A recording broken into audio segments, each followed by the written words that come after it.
السلام عليكم، عاملين ايه؟ يا رب دايما تكونوا بألف خير. بصوا بقى يا حلوين، النهاردة هنعمل وصفة حلوة جدا من غير فرن ومن غير بيض، بسريعة واقتصادية، مش مكلفة اي حاجة. خليكم معايا وتابعوني خطوة بخطوة.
ابدا اجيب صينيه واضيفها في قلب الصينيه واضغط عليها كويس جدا علشان تبقى متمسكه وماسكه نفسها. لازم تضغطي بكوبايه او اي حاجه عندك. هنا انا جبت كوبايه وبدات ان انا اغطيها عشان تمسك نفسها. هنا كنت بسويها.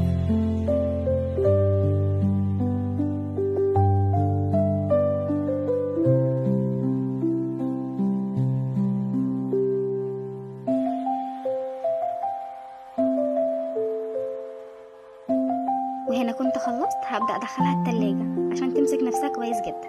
وهنا جبت خلاط، نزلت عليه بباكيت كريم شانتيه،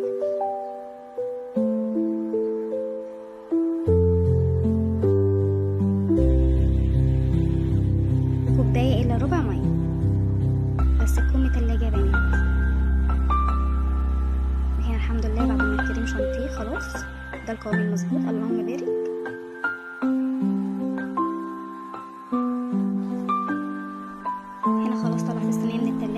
نفسها جدا.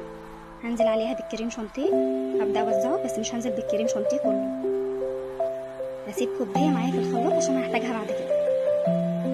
وهنا بدات ان انا افرده.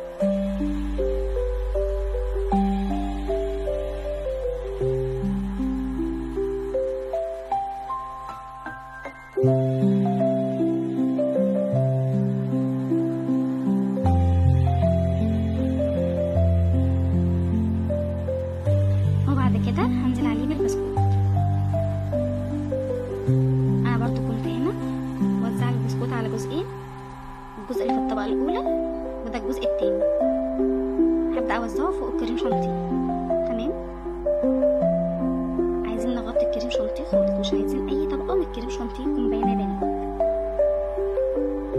هنا خلاص بعد ما وزعته لازم نعمل الحركه دي عشان كل الخليط كله يعني يتجانس مع بعض.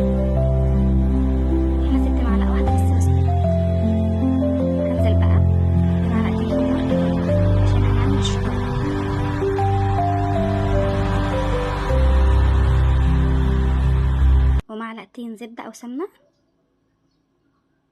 وهنزل ب3 معالق كبار لبن.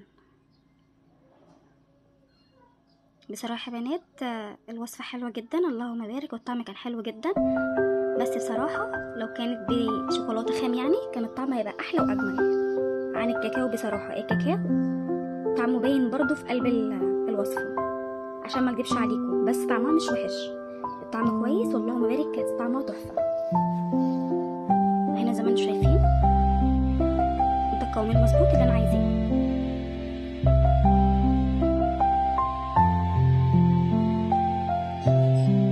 هنا خلاص الشوكولاته برضو جاهزه معايا. هنجيب الصينيه وهنبدا ننزل بالشوكولاته. انا عملت نص شوكولاته والنص التاني كريم شانتيه. صحيح هنا يا بنات نزلت ب3 معالق كبار لبن على البسكوت. هبدا هنا ان انا كان في دبانه رخمه قوي قوي قوي في قلب الفيديو.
اهو طلعتها من التلاجة زي ما انتوا شايفين. اللهم بارك.